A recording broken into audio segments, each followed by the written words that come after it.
Howdy, howdy, howdy, my name is Nashi Sasuke. Welcome back to Let's Read the SCP Foundation Wiki. So, there wasn't an episode yesterday, and I apologize for that. Reasons. So, in the last episode, the universe got kinda destroyed, rewritten wrong. So, in this episode, we're going to start reading part 1, which is the introduction, and we're going to start with immediate actions. And in the introduction, a new mobile task force is proposed, and we meet new players, and old players. I'm going to make an attempt to not curse as much, but if the thing itself has cursing in it, there's nothing I can do about that.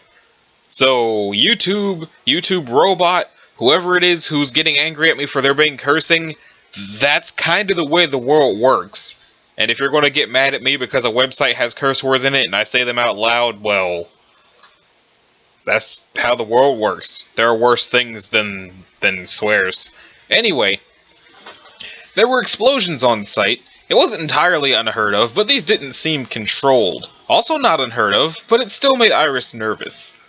The door to her cell opened and an agent stood there. He was younger with Mexican features and she didn't recognize him. Didn't I already read this? I think I did already read this. There's a gnat on my screen. Get the hell out of here. Yeah, this was the one that brought me to this. Immediate actions. Because he dies, she has to shoot people. Yeah, okay, I already read this one. Okay, so let me get that out of here. Move on to Seed of an Idea. Okay, I'm glad I remember that I already read that. The small briefing room was intended to seat 20 people. Now it held maybe 60. Each and every one of the people crammed into the room were from the highest echelons of the Foundation. At least one of them was a member of O5 Command, though only one of them knew which. They were watching the recordings and analysis of the recent Site-17 security breach. Breakdowns, analysis. Mostly they were watching the footage of SCP-105. Just outside the doorway, a smaller group of 5 people watched the activity in the briefing room. The first was in heels and seemed rapt by the presentation. The second wore a hat and had a glum expression. The third wore a dark suit and looked serious, accentuated by a somewhat military air. The fourth wore spectacles. The fifth wore a nice pair of gloves. Cordovan leather, whatever that is. These 5 were not members of O5 Command. An unromantic way of putting it would be that they belonged to O5's secretarial pool. Everything about them was classified. Their histories, their positions, their roles, their names, even their genders. How do you classify that? They were close enough to the top to have power, but still expendable enough to be useful. You see him, Heel said. They're thinking it too. I can't believe we're actually considering this, Hat said. She hasn't been able to practice her abilities for the last 10 years, Suit said, since Omega 7. 9 years, Heel said, watching the recording on the briefing room's projector. Still, Suit said. These aren't her anomalous abilities, Spectacle said, just her arms training. Still, Suit echoed. The way she handles the gun jamming, Suit shook their head in admiration. Tap, rack, bang, without hesitation. That's extraordinary retention. Why is this idea so damn appealing, Hat asked. It was a simple containment breach. Why does anyone care about this single SCP? You know why, Heel said. Because she represents Omega 7 as much as Abel. We wrote off Abel. We wrote off Iris. Maybe we didn't need to write off both. That's not enough, Hat said. Gloves smiled. Because some people in the Foundation never stop wanting to play with superheroes. It's not just that either, Heel said. We all know that the Council takes it as read that we need to make further use of anomalous assets. Amnestic use alone has ramped up massively in the past few years, and we wouldn't still exist without the use of Scranton reality anchors.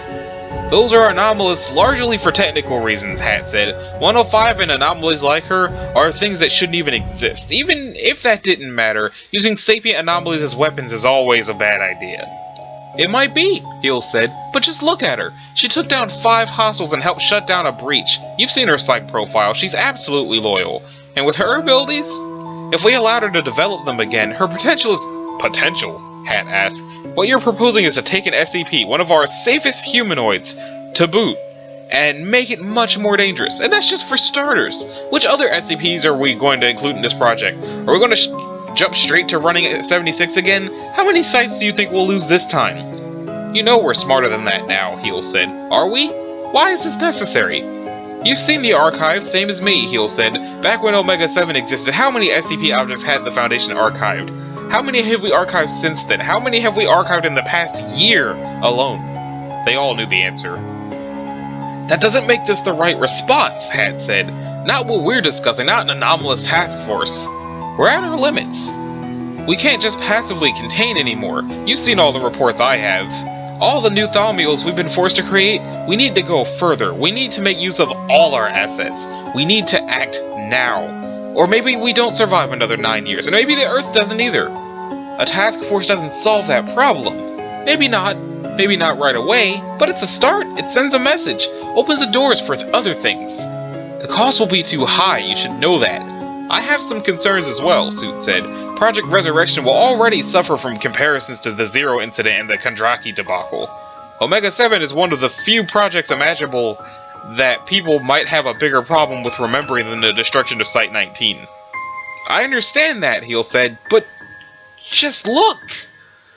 Heels nodded at the group in the briefing. They were watching 105 take out the invaders again. An analyst was explaining why Team Iris had been shuttered. She was taking questions. People were asking questions. The queue for the microphone stretched into the hall.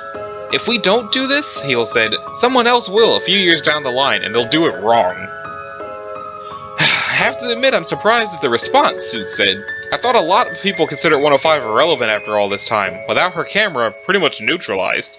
Some did, Heel said. Many don't. If I may, Glove spoke up for the second time.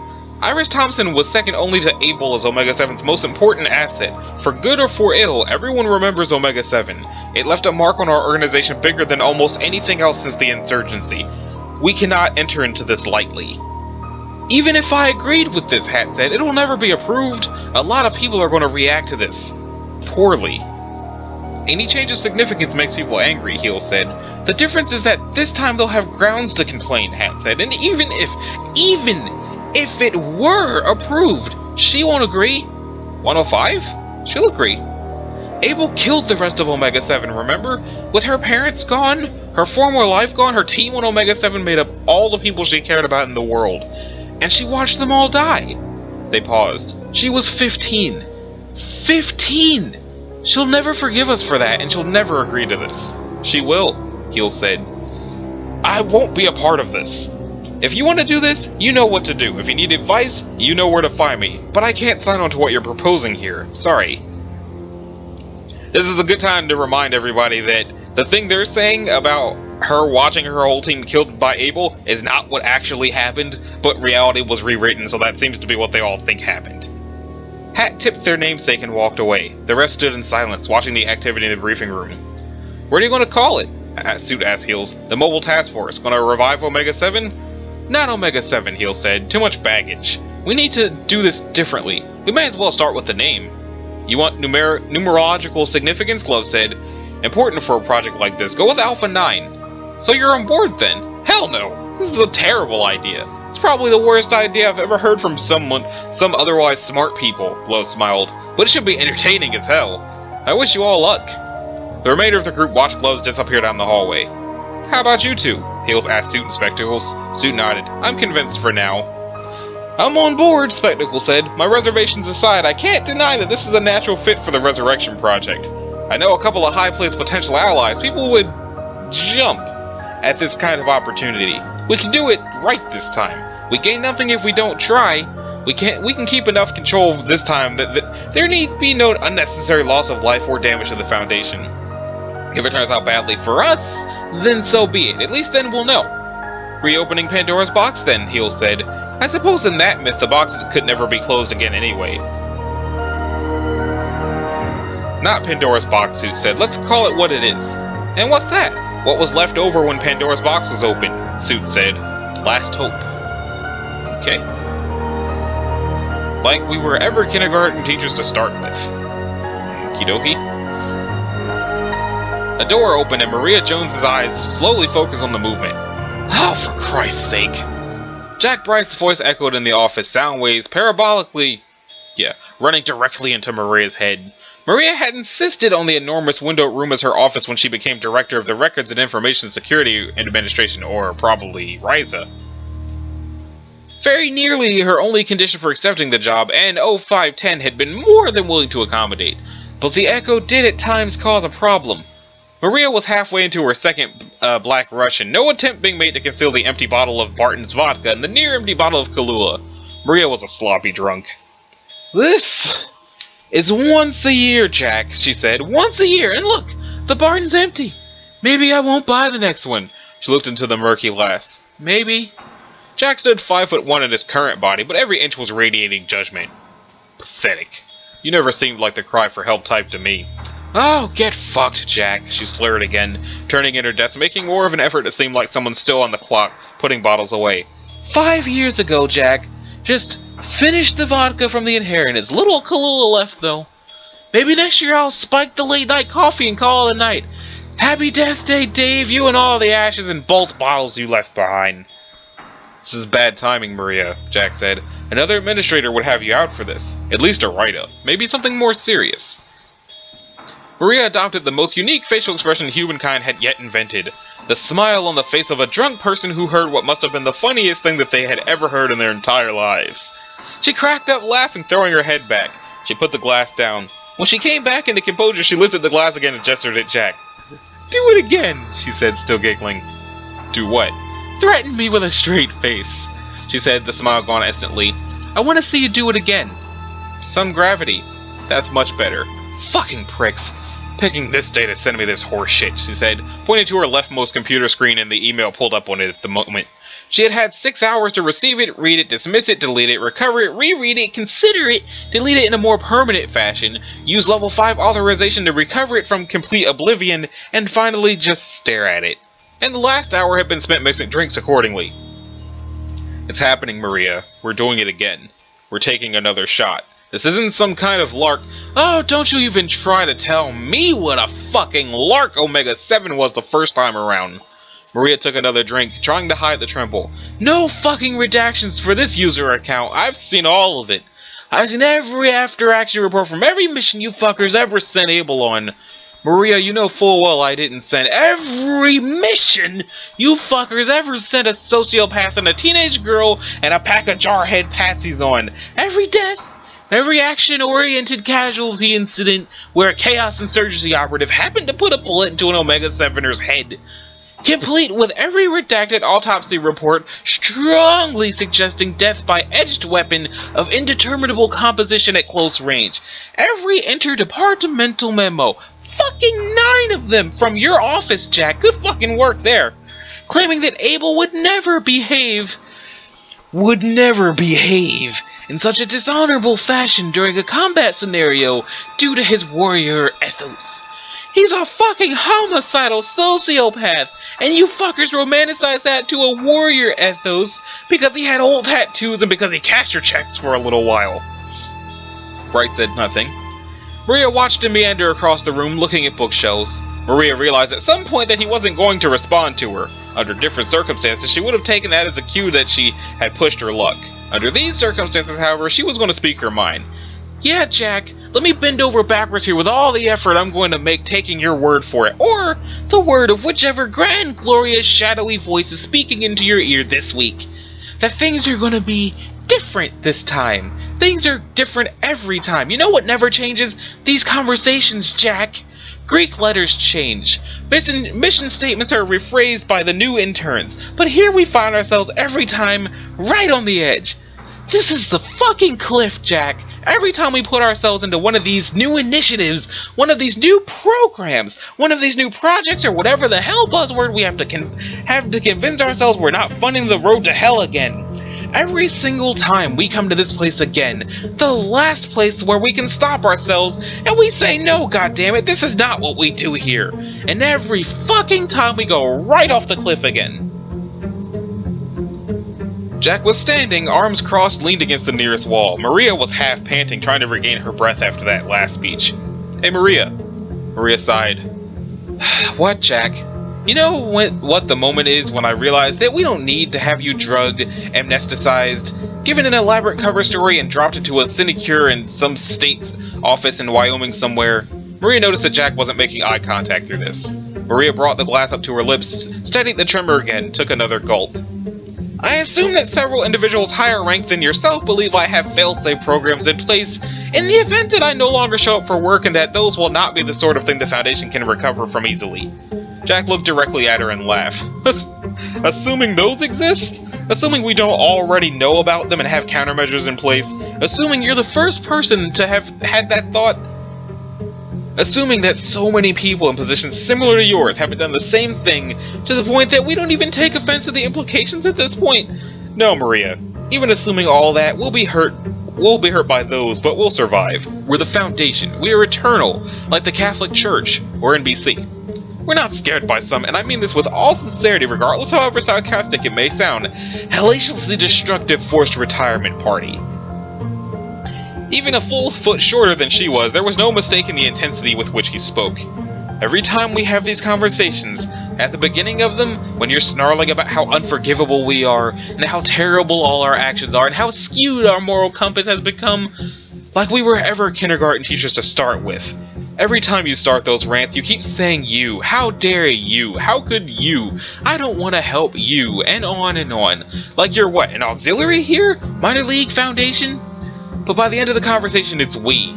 Why do we have to do this? How can we do something different? And that's a little more accurate, isn't it? You talk about Abel catching my paychecks, whose were you catching? You talk about the shadowy voices whispering my ear, you think yours are more noble because they send emails with Comic Sans signatures at the bottom? We are the Foundation. You're the Foundation too. Get on the fucking team. Maria was frozen into place while she watched Bright turn around and walk out of the office and answer your emails. Maria stared at the closed door for 2 full minutes, then groped around the desk feeling for her glass. Without looking, she grabbed it and threw the rest of the drink back in one swallow. She collapsed into her chair, soundless tears streaming down her face.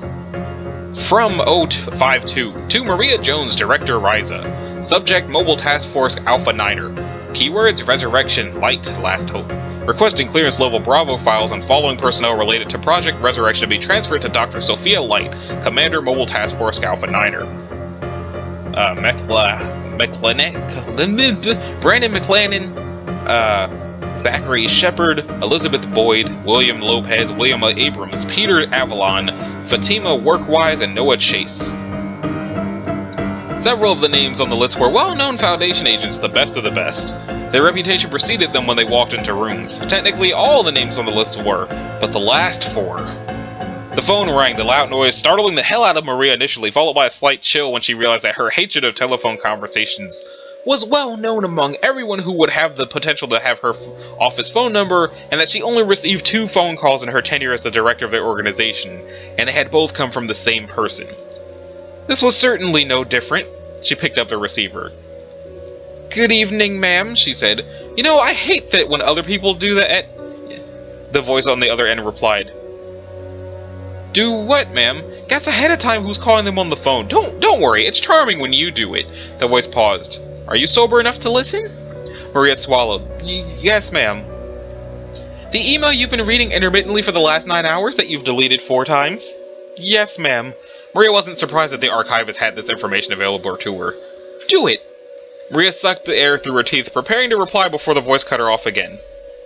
"Maria?" "Yes, ma'am." "What do they informally call me?" "They call you the archivist, ma'am." "What is my formal title?"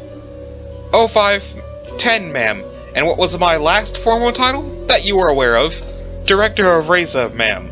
"You wouldn't have received that email if there was any other one that could have been sent. Do you understand, Maria?" Maria watched the room around her darken just a bit, her irises closing. "Yes, ma'am." "Do it." "Yes, ma'am." "That new assistant? Take her with you. I think she has potential that the others didn't." "Take her where, ma'am?" "You know full well where you're going to reactivate those last 4 yourself. Or that you're going to reactivate those last 4 yourself. Take Alexandra with you." "Yes, ma'am." "One more thing." The voice let the silence stretch out until Maria asked, "Yes?" "Don't buy another bottle of Barton's. He's dead and you're not. It's time to let go." Maria sighed, said nothing for a time. She knew the person on the other end was still there. "Yes, ma'am." "Thank you." The line went dead. Maria looked at the email for another 5 minutes, cursed, and began gathering the data. Okay, so that one had a whole lot of cursing in it, which, as I've noticed, these things tend to curse more than I actually do, and it's at this point that I want to state that thematically, or even just for the sake of reading it in general, it's more fun to read it the way it's written, rather than trying to just sort of, like, flub the curse words like an Eminem song playing on PST.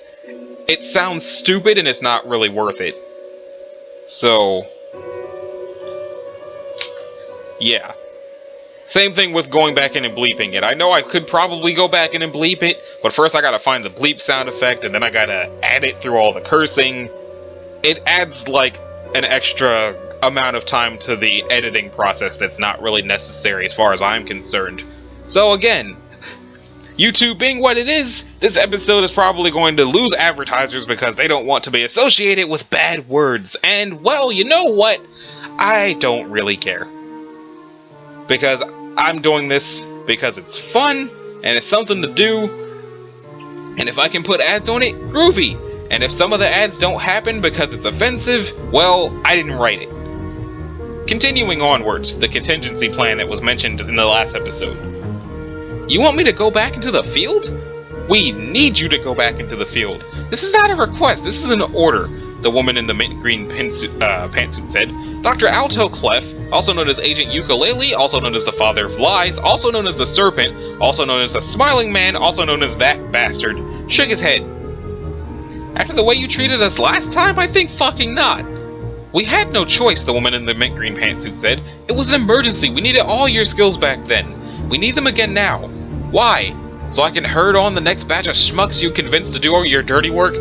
All to end up getting tossed out into the cold the moment that something goes wrong. That's something being caused by the bullshit protocols under which you're going to make us operate.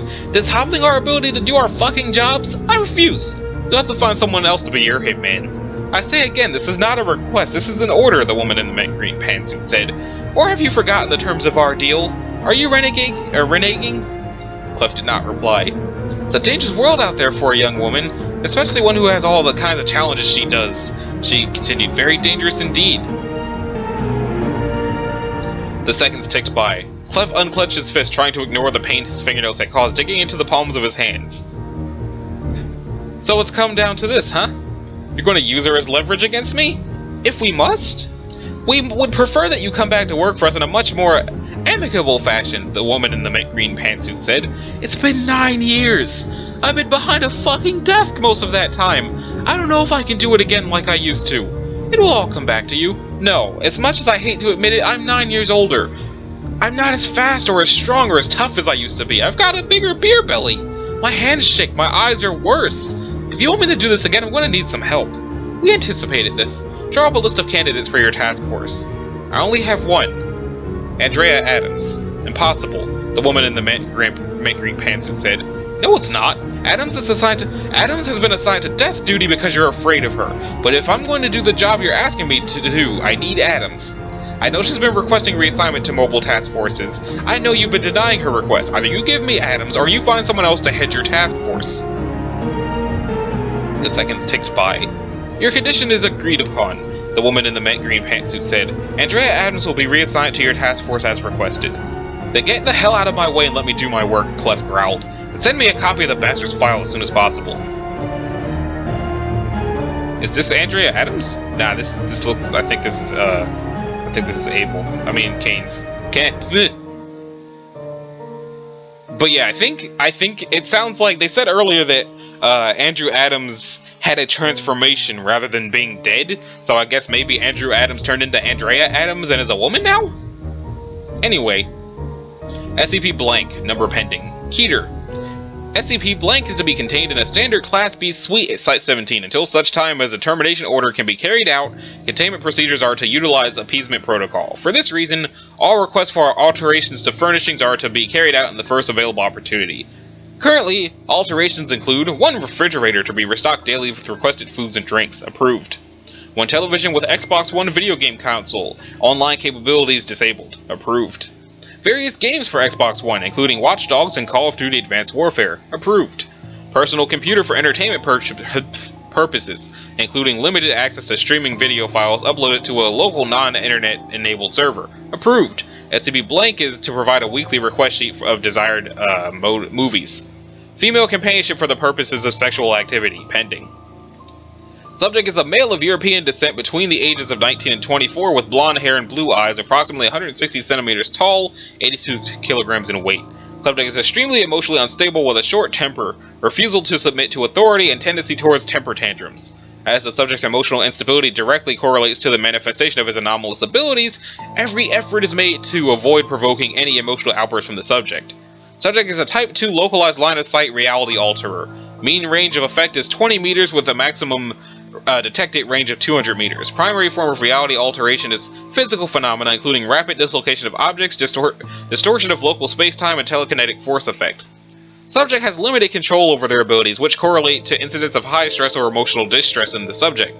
Attempts to administer sedatives have proven unsuccessful to date. Due to the difficulties in containing the subject, O5 Command has authorized the use of appeasement protocol for temporary containment, pending final termination. Adams? You motherfucker. Good to see you again, too, Adams.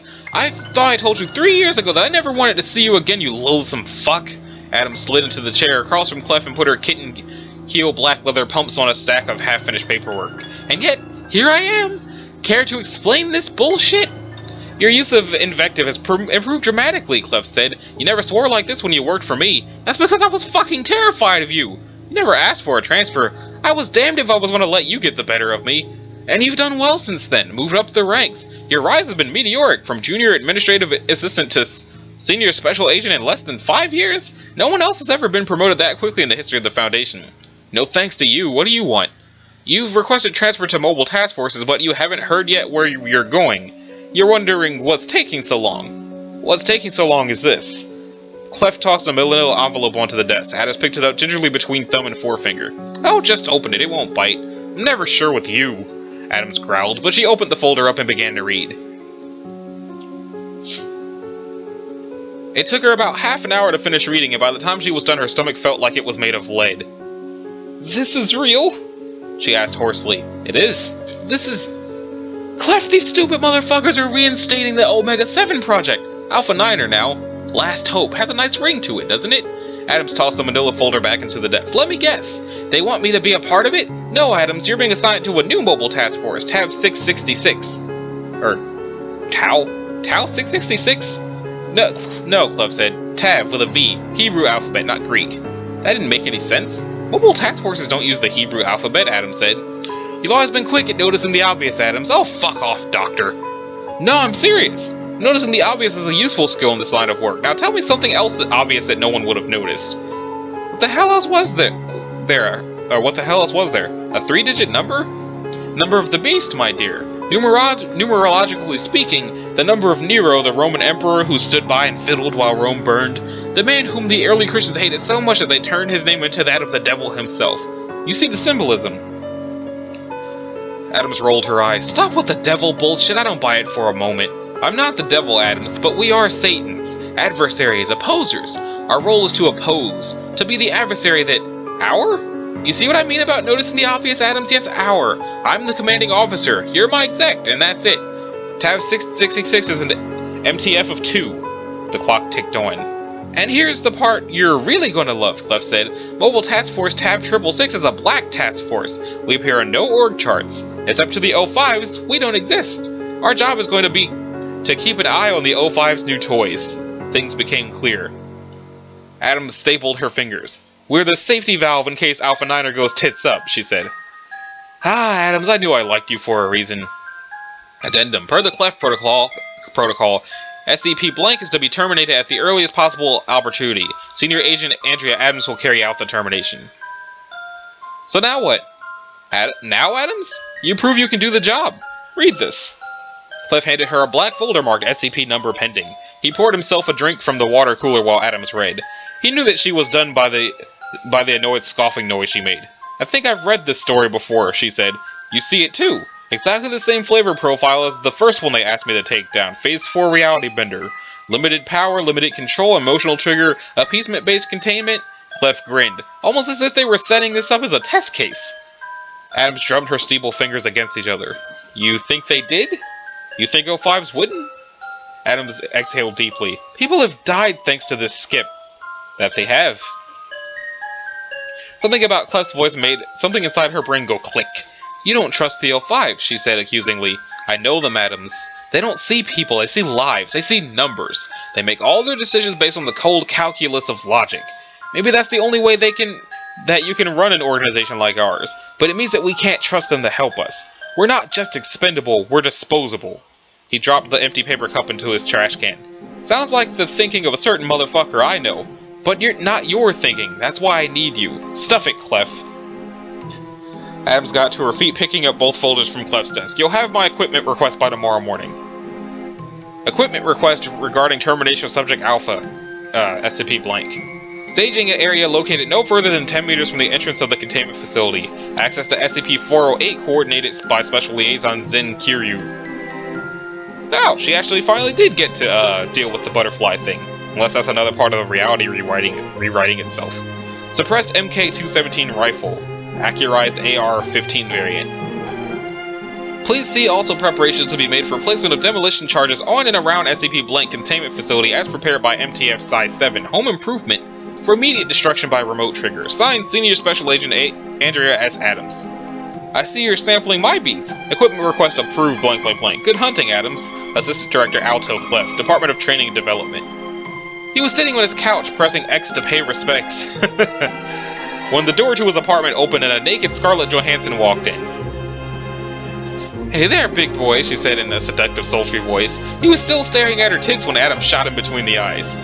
What the hell was that, Adams? That, Dr. Clef, was a successful termination. Adams smiled as she looked up at the ceiling of Clef's office, leaning back into a ratty office chair. You got Kiryu to make a naked Scarlett Johansson illusion and shot the target through it. What the hell made you think that was a good idea? Adams sat up straight, leaned her elbows onto Clef's desk. I checked the kid's Netflix history, she said. More accurately, I looked at the files he's requesting from the Central Entertainment server. It wasn't often that Dr. Clef looked lost for words. Iron Man 2, The Avengers, Captain America 2. At first I thought he was just a Marvel fan, but then I noticed he's also been watching Lucy and Under the Skin. It was the last movie that tipped me off, she smiled grimly, especially because he only ever watches a few minutes of that one. Clef sighed, rubbing his forehead with his fingers. Alright, so you used the naked illusion of a movie star to distract him. Can we talk about your kill method? Completely insufficient. Only if you can't hit the broadside of a barn like you. Besides, I had the entire area rigged with explosives in case I missed the shot. I know.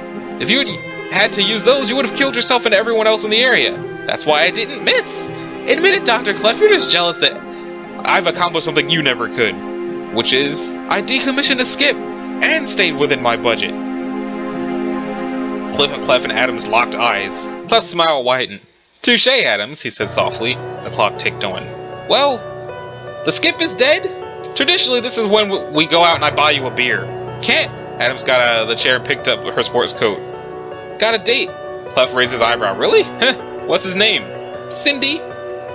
Clef laughed, a short, mirthless, barking laugh. You're full of surprises, Adams. The great Dr. Clef caught off guard. This has been a good day. It's a universal truth that the paperwork always takes 10 times longer than the actual mission. Dr. Clef reflected on this fact as he finished typing up the expense report for Adams' first decommission. In terms of equipment, she had indeed stayed far under budget. The irritating thing, however, was making sure that the proper departments got billed for their time and labor. He clicked over to the first tab, the one where he would fill out the information for the task force that had carried out the mission. Tab 666 was off the books, but he did need to put something down so that the system would accept the expense report. A dummy task force he could use to launder the funds to run Tab 666. Clef grinned as he began to type. On Mondays, Senior Special Agent Adams walked into her office to find a slip of paper on her desk. Effective immediately, you were reassigned to Mobile Task Force Lambda 2, Dr. Clef's Bisexual Assassination Squad. Team leadership, Dr. A. Clef, Commanding Officer. Senior Agent Agent A. Adams, Executive Officer. Team membership, N. Romanoff, L. Uzi, S. iPhone, K. Foster, L. Epidermis. Assignment, to kill bad guys using images of beautiful naked women and other means. Adams felt a vein in her temple start to throb. Okay, so I guess that's the contingency plan. So I'm going to end this episode a bit early, since it's midnight for me right now. And the next episode will be Deals with the Devil, and then probably also What's in a Name, Just a Formality, probably also the Integrity Project. Those will be happening next week. I'm only going to be able to post this one episode today because I'm going on a short vacation.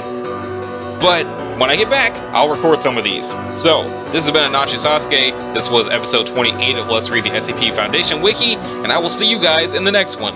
Later!